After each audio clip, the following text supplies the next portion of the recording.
ఓం ఓం గురుర్బ్రహ్మ గురుర్విష్ణు గురుర్దేవో మహేశ్వర గురు సాక్షాత్ పరం బ్రహ్మ తస్మై శ్రీ గురవే నమః. Okay, is today Sunday? Just a minute, let me confirm.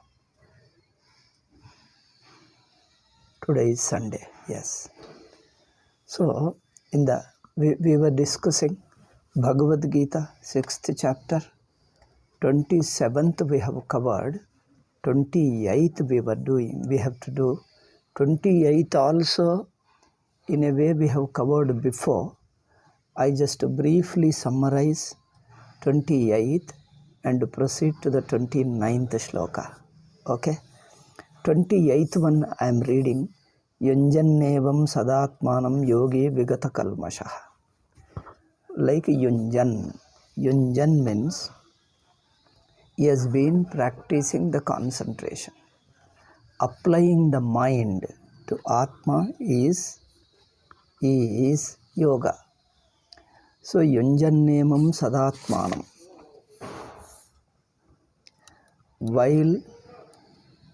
While applying his mind continuously, Yunjannevam yathoktena kramena, as we have told before. What is the krama?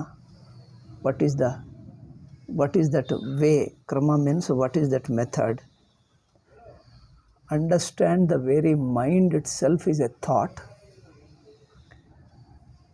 about various objects, both the external and internal. Time, space, all these thoughts are mind only.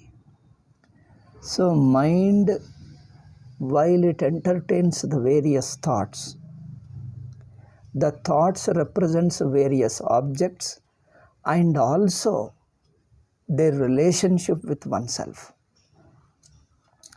The relationship is one of ragadvesha, attachment, identification, and so on. So first the thought has to be purified. In the sense, ragadveshas have to be cleared. After clearing the ragadvesha, after clearing this, my specs are giving trouble. So the mind has to be gradually cleared. When you apply the mind towards the Atma, apply the mind to the Atma, that means when you pay attention to your Sushupti, the very mind ceases to be mind when you start turning your attention to Sushupti. Sushupti is not a particular state of mind. It is not a state. It is freedom from all thoughts and all experiences. It is just a non-dual entity that is purely oneself.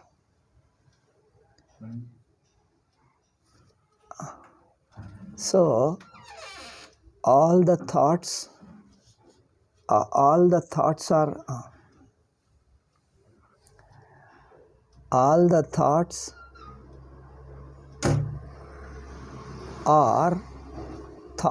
thoughts only when you move away from Atma.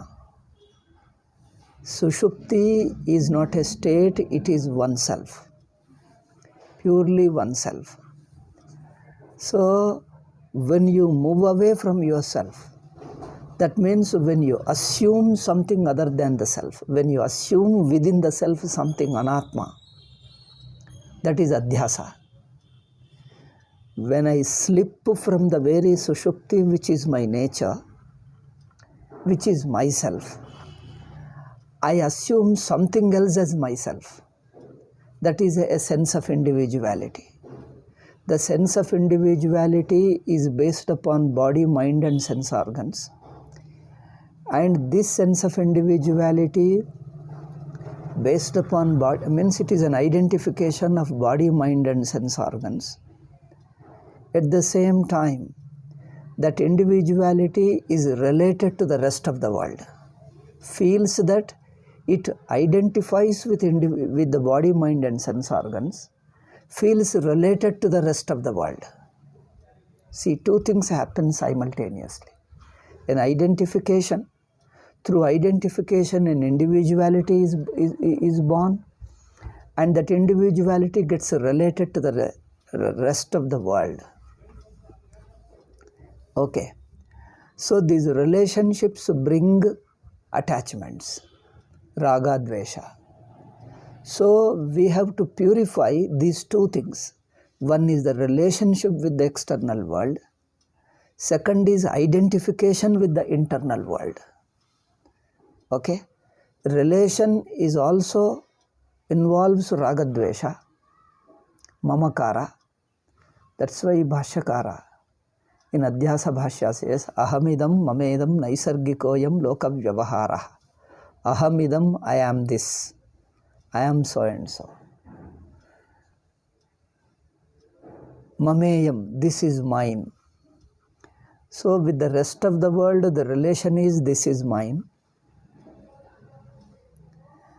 And the identification with the body, mind and sense organs is that sense of individuality. So both these have to be purified, have to be understood as only simple thoughts and wrong thoughts. Means they don't represent my real self. Wrong thought means what? It is impurity. Impurity because it is a wrong thought. Then wrong thought means any thought is a wrong thought. Then what is the right thought? Being free from thought is the only right thought. Atma is the pure consciousness. It is not available for thought. It is itself a self-existing entity. So anything you assume is a thought. But any thought is only an assumption, not the reality. Reality is unassumed. Okay? Reality is not assumed. Anything assumed is not reality. Any thought is not a reality. Existence is not a thought. But no thought represents absolute existence. No thought can catch the absolute existence. So the existence is not available for thought. What is available for thought is not pure existence, is an assumption. What is available for thought is an assumption but not pure existence. Pure existence is not available for thought, it is independent. It is self-existing, it is independent. Therefore, Sushupti is independent, self-existing, self-shining. You don't need a thought to come to recognize Sushupti, that is yourself. You don't need a thought because that one advantage about it is self-shining, self-existence. Self-existence means it shines on its own. You don't need a thought. Without thought, it is existing.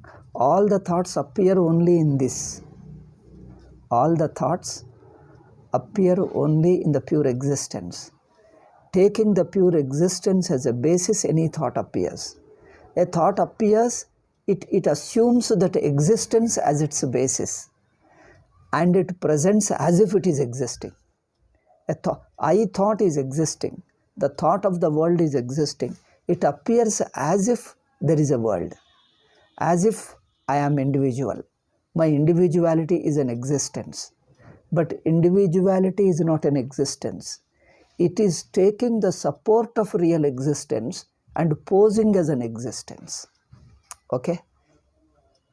The sense of individuality, the sense of I, the I notion, me notion, is not a pure existence because it is available only during waking state. In deep sleep, it ceases to exist. So if it were existing, it would have existed all the time. The me notion should have existed all the 3 periods of time in all the 3 states. but it doesn't exist in deep sleep. Therefore, it is only an assumed thought. Assumed means it pertains to a given thought, given state. I notion pertains to waking state alone. What is real is not a state. See, what appears in a given state is not natural existence. It appears during waking state alone. Waking is a state. State is not reality. Reality is not a given state. Therefore, in waking state you find the notion of I. It is bound by the state. It's not an independently existing reality, self-existing reality. Therefore, you can get rid of it. Get rid of means you find yourself free from the I notion. That means you find yourself free from the waking state. You are not consciously removing the waking state. You watch your experience, which is the deep sleep state, deep sleep. There you become free from the waking state. And the sense of individuality obtained in the waking state. The sense of me notion, sense of I notion is assumed or is found during waking state, and the whole waking state is dissolved. Waking state is dissolved, that means dissolving nobody has seen. The process of dissolution you have not seen. Dissolution is a prakriya. You stand without waking state, therefore you remain independent of waking state in deep sleep. Therefore, that is explained as waking state is dissolved, or it is a witness of dissolution of the waking I notion. The I notion of the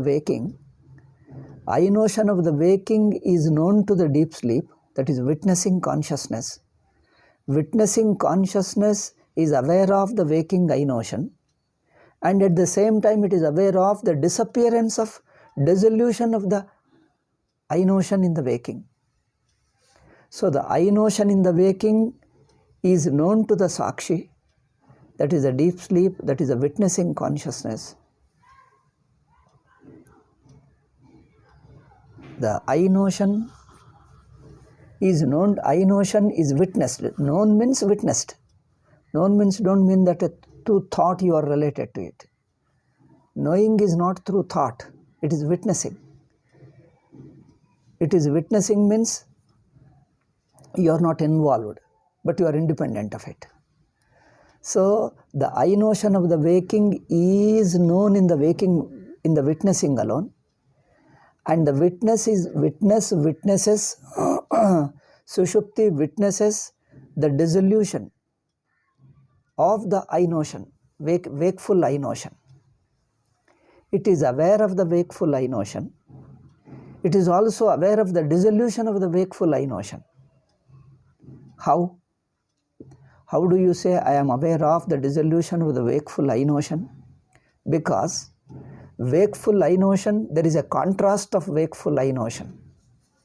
There is a wakeful I notion, there is a waking state, and there is a dissolution of the waking state. Because I see the limitation of waking state. I see there is an experience where waking state is not there. I find myself without waking state, independent of waking state, independent of I notion. This shows that I can exist independent of I notion. This shows I notion or the waking state is limited. How limited? How do you know it is limited? Because I am aware of its absence also. I am aware of its dissolution of waking, dissolution of wakeful I notion, both together, both same. Waking state and wakeful I notion. I witness the dissolution of the, witness means not the process of dissolution. I stand independent of wakeful state. I stand independent of I notion. That means I stand without I notion. In deep sleep, I have no I notion. In deep sleep, I have no I notion. That means I stand without I notion. This itself is explained as you are witness of the dissolution of I notion. You witness the dissolution of I notion. This is a way of explaining. This is a prakriya. Prakriya is a way of presentation, way of explaining. But the direct experience is you are free from I notion. See the difference. You are free from I notion. You are without I notion. And the I notion dissolves. The very process of dissolution you don't see, but you see that you are free from I notion. That shows I notion has gone, I notion is not there. But you are aware of I notion when there is a waking state. Whole waking is known to the same witness. Same witness is aware of the entire waking state along with its I notion. The same witness is aware of its dissolution also. That means he knows that he stands independent of waking state, independent of wakeful I notion. He stands independent of wakeful I notion. That shows that witnessing is common basis for waking state and its dissolution. So the waking state appears within the witness. Its dissolution is also within the witness. So therefore witness is a common to both. This you keep watching in your nididhyasana. Yunjannevam sadatmanam yogi vigata kalmasha. Yogi, a meditator or a contemplator, nididhyasi. That nididhyasana yogi continuously watches this. Just now I see. In the waking state, there is a world, there is a time and space. In deep sleep, you stand without time and space. Time and timelessness, you watch both. Space and spacelessness. You watch the space and you stand without space. You watch the time and you stand without time. You watch the entire waking state and you are without the state. Okay, this you watch. This watching is called nididhyasana. While watching, you are analyzing with the help of the teaching. The teaching shows you. Teaching shows you the comparison and contrast between these experiences. So the experience is there. You only have to watch, examine, investigate. By watching, by examining, you discover something. That you stand independent of your individuality. Okay. Yunjannevam sada atmanam. When do you have to do? Continuously you do. All the time you do. Sada sarvada. Atmanam. Atmanam means is not something which is available for your thought. Atma means oneself. Oneself means what is. Okay? What is, what you are not going to think. See, when you say the worldly objects, the book is means you have to think.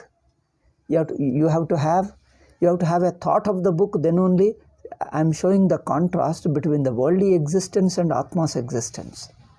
Worldly existence is not an independent existence.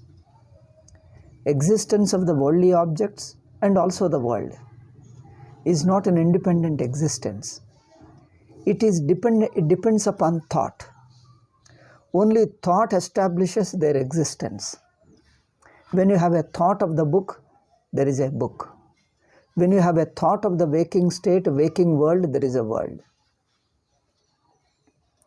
But Sakshi is independent of thought. So the Sakshi, Atma means it naturally is.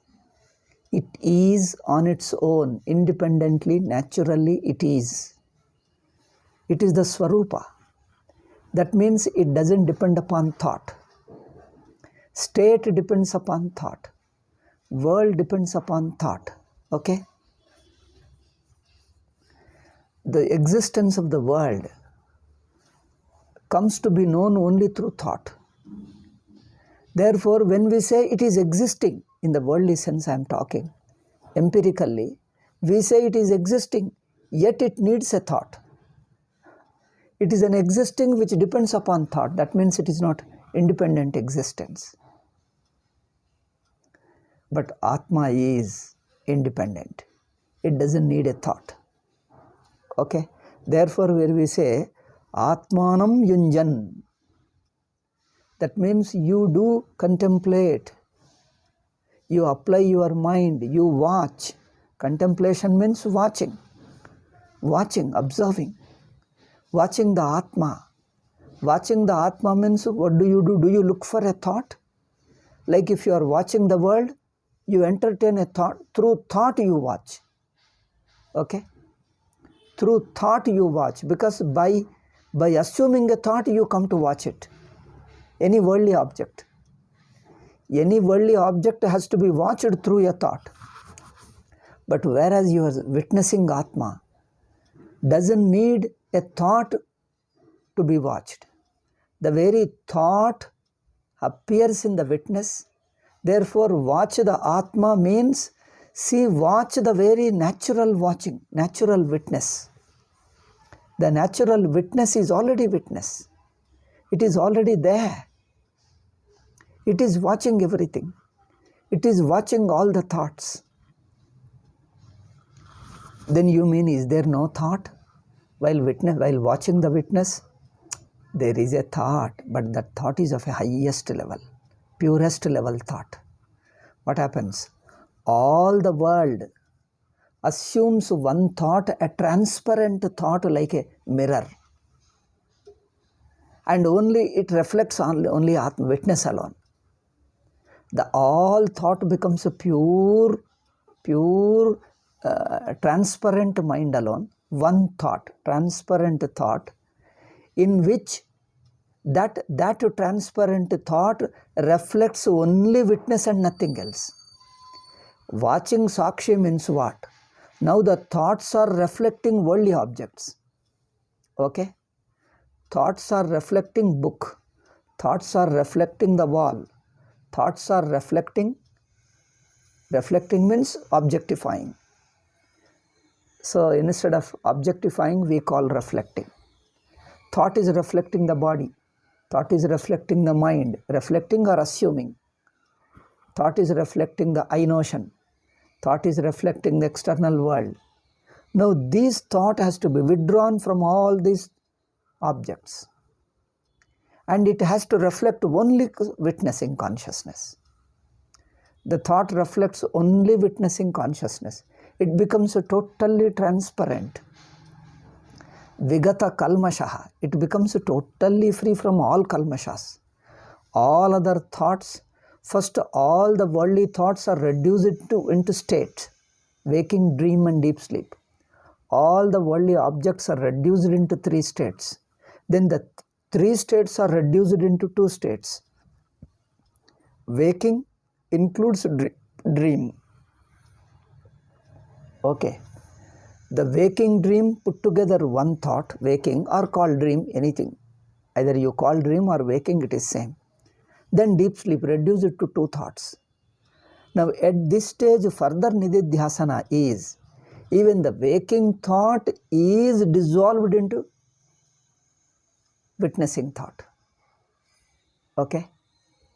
Even the waking thought, the dissolution of the waking thought you are aware of, witness. So there is only one thought, purely transparent thought. It dissolves even the waking world into deep sleep. That means it dissolves into the witnessing consciousness. All the thoughts are reduced to one transparent thought. The transparent thought is further dissolves into witness. Because it can reflect only non-dual witness. There is nothing. This is called Jnana Vritti. Only non-dual consciousness. So it is a so transparent thought. The thought when it reflects anything else, it is adhyastha. Adhyastha means it is anyatha grahanam. Anyatha grahanam means it is misrepresenting. Anything you see, it is misrepresenting.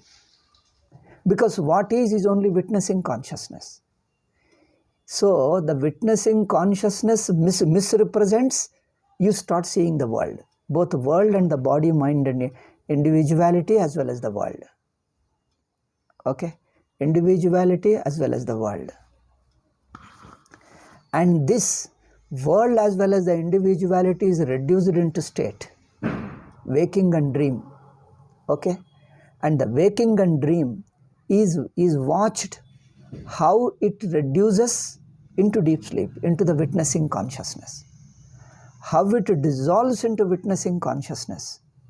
It appears in witnessing consciousness and dissolves into witnessing consciousness. Then the thoughts, anyatha rupam goes away. The wrongness of the thought goes away. Then it becomes a right thought.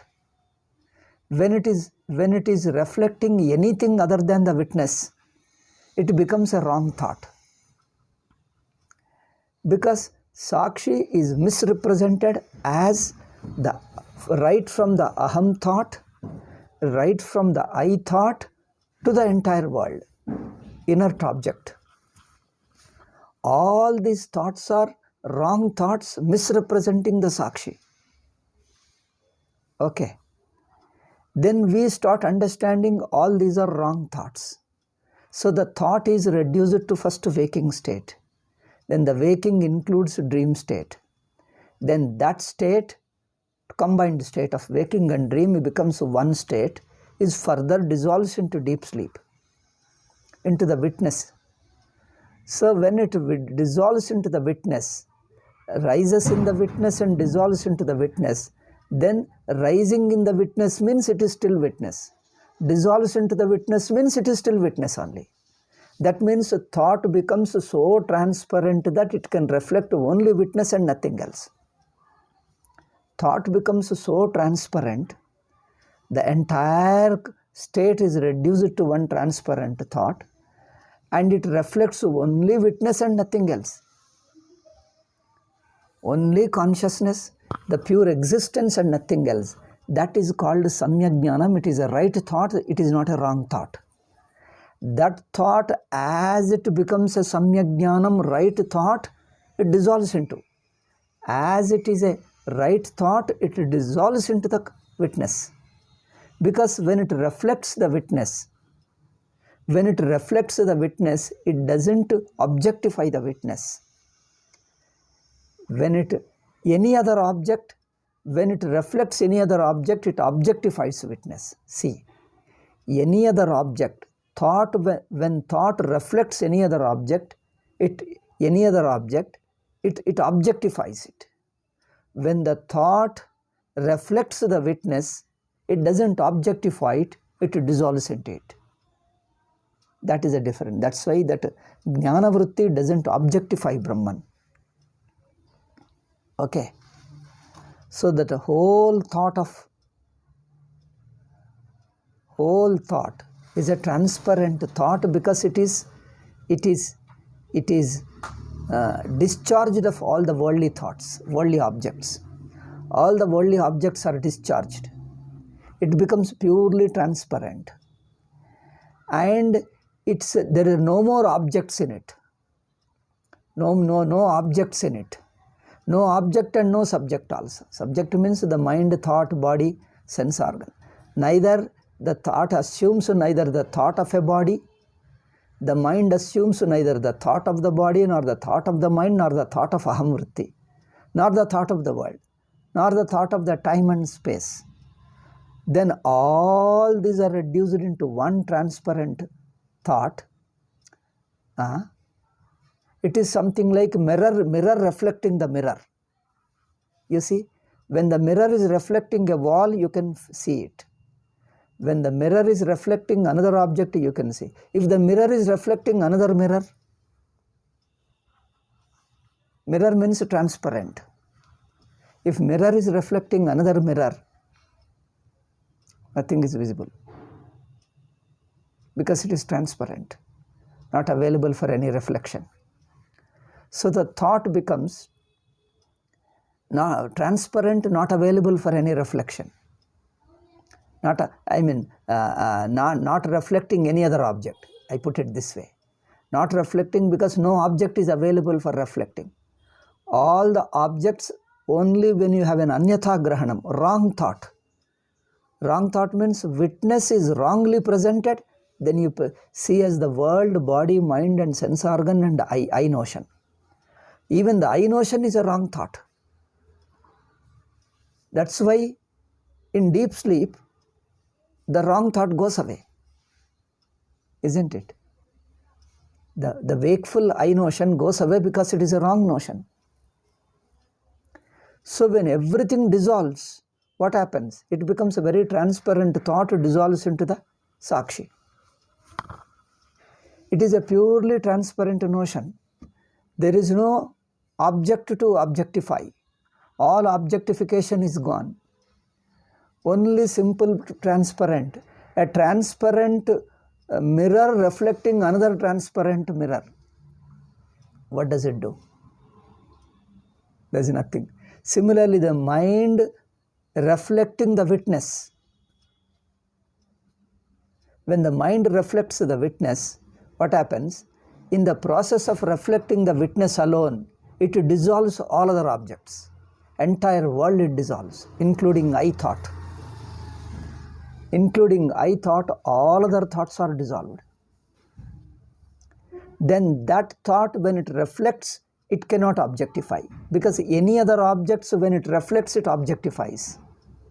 Just like a mirror when reflects any other object like book, like your hand, it objectifies. Objectifies means it assumes the shape of it. It assumes the shape of it. Objectification means it assumes the shape of it. The shape is visible as a form. All other forms it reflects. When a mirror reflects another mirror, what form it assumes? When the mirror reflects another mirror, it can't assume any other form.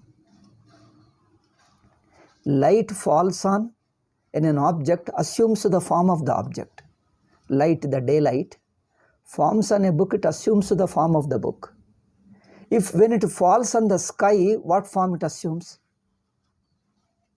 The light falls on the sky. It can't assume any form, because light becomes same with the sky. When the light falls on any other object, it assumes the form. That is objectification. When the light falls on the sky, transparent. Nothing can be seen. No form can be seen.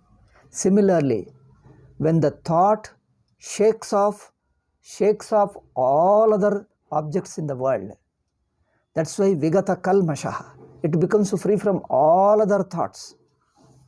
Sadatmanam, Yogi Yunjan, all the time when yogi meditates, contemplates. Contemplates means what? Continuously he watches how everything dissolves into waking state and waking state dissolves into witness. This is the thing he has to watch.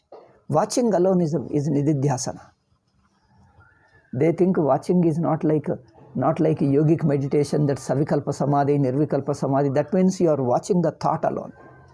You are remaining within the thought. It is within the thought alone. Okay. You are reducing the shape of a thought and then making it into a thinner thought and then another thought. So that is still a thought alone. Shaping the thought. You are reshaping the thoughts. Okay. Here we are not reshaping the thought, we are only negating the thoughts. We are understanding how falsity of the thoughts. Thought is a wrong perception. Thought is a wrong knowledge of this witness. Okay. In the yogic meditation, you are refining the thought, thinning the thought, refining the thought, thinning the thought, savikalpa, nirvikalpa. Still you are working with the shape of the thought. Okay? Here in Vedanta, Vedantic meditation, thought itself is a wrong perception. You are correcting the wrongness of that perception. You are correcting the very wrongness of it, and you are making it a transparent Badha. You are doing it. The Mithyattvam you are understanding. That it is other than the witness. That it is other than the witness is a wrong perception. That other than the witness, that it is something other than the Sakshi, other than the Atma, this thought is knocked off, is understood as a wrong, because no thought exists apart from Sakshi. Therefore, other than the Sakshi, this itself is a mithya, is a wrong thing. Such a thing doesn't exist. Other than witness, okay? The thought of other than witness is mithya. Therefore, that otherness you are removing, negating, and coming back to witness. So when you are coming back to witness, it only becomes transparent, it reflects the witness, and as it reflects, it merges into witness, and there is only witness alone, non-dual Brahman. Okay, so the Mithyattvam, the thought gets negated, thought gets falsified, because the otherness of Sakshi alone is thought, something other than it. Okay, the otherness you are negating here. Therefore, you are falsifying the thought. In yogic meditation, there is no falsification of thought. It is refining the thought. Okay, this is the difference. You are refining the thought further, refined, and ultimately it remains a most refined thought, is Nirvikalpa Samadhi. Most refined thought. But here not refining. You are only falsifying the thought. That is the difference one has to understand. Okay? So Vigata Kalmashaha. The Kalmasha is impurity. For the beginning of Vedantin, Kalmasha means too much of attachment to the worldly things is called Kalmasha. Having Vairagyam is the purity. While practicing Upasana, any other thought of other things is an obstruction, is an impurity. Meditating on your own Ishtadevata is the purity. See, the purity, impurity according to the context. In Upasana, other than your Ishtadevata, other than your Upasya Devata, thinking of other than Upasya Devata is impurity. Thinking of your Upasya Devata alone is purity. Okay? In yogic sadhana, any thought is impurity, refining it further, thinning, refining, and make it into a one thin thought. Prakriti becomes very thinned down Prakriti, refined Prakriti. Okay. So there, refining the thought and removing the grosser thoughts. But here in Vedanta, impurity is otherness. Adhyasa is impurity. Falsifying adhyasa is purity. Just to contrast, I am showing you, falsifying the very thought is purity. Falsifying the very thought.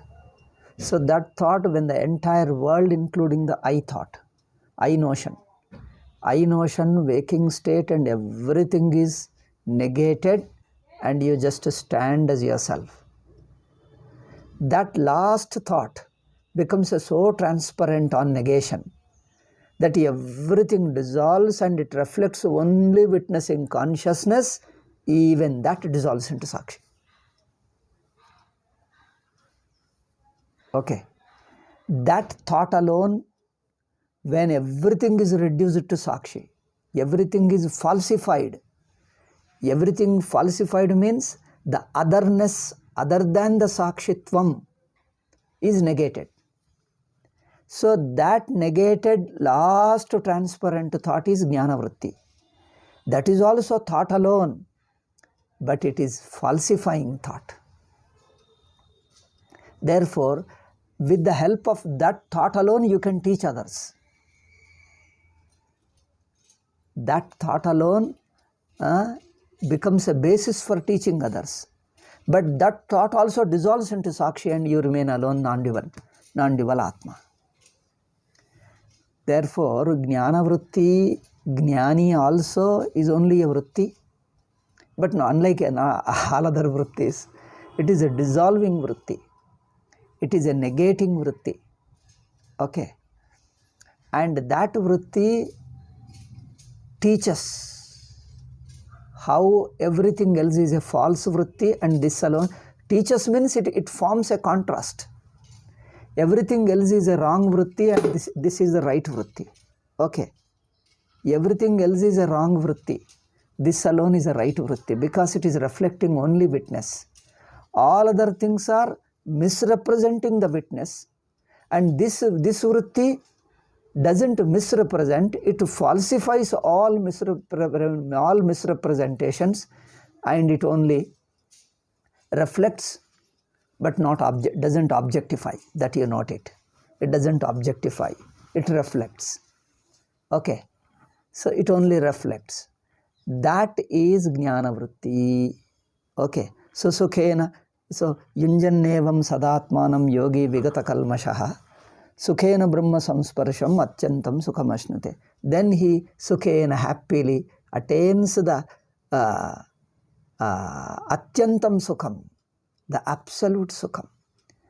Antam ending, Atyantam having no end, endless happiness. Means beginningless, endless, eternal, full happiness. Happiness means the fullness itself is happiness. Full happiness, this is a very unnecessary adjective. So the very fullness is happiness. He lacks nothing. He is complete and full. Okay? The very fullness. No lacking, no deficiency, nothing. And that happiness is of Brahma Sansparsham. That means it is reflecting the Brahman. Brahman means witnessing consciousness. Brahma Sansparsham Sukham. We get Sukham. Brahma Samsparsham word is used in contrast with all other things. We get Sukham, we get happiness. Happiness means in a very natural, pleased state. What is pleased state? Watch. A natural thing is a pleased state. Pleased state is natural state is happiness. So with the help of, in contact with many other objects, we get a pleased states. In contact with many other objects, we get a pleased state. But here you get a pleased state in contact with Brahman only, not with any other things, because all other things are falsified. When all other things are falsified, your thought comes in contact with Sakshi. That means it reflects only witness. In reflecting, it merges into Sakshi. Only Sakshi remains. Only Advitiya Atma remains. So that is Brahma Sansparsham Sukham. Okay? 28th shloka we have completed. I think I have no patience to speak more than 40 minutes. When my energy increases, I will go for 50 or 60 minutes. Now I think 40 is enough. We will have, I hope hereafter we shall have regularly even Mula Vidya Nirasa, all these classes. I hope I find a little energy recovered. I hope tomorrow we shall have Gita Bhashyam in Telugu and then Vedanta Paribhasha, and also I hope to start Mula Vidya Nirasa this week if my strength continues like this. Okay. Let us pray to God to have this thing. Om Shanti Shanti Shanti.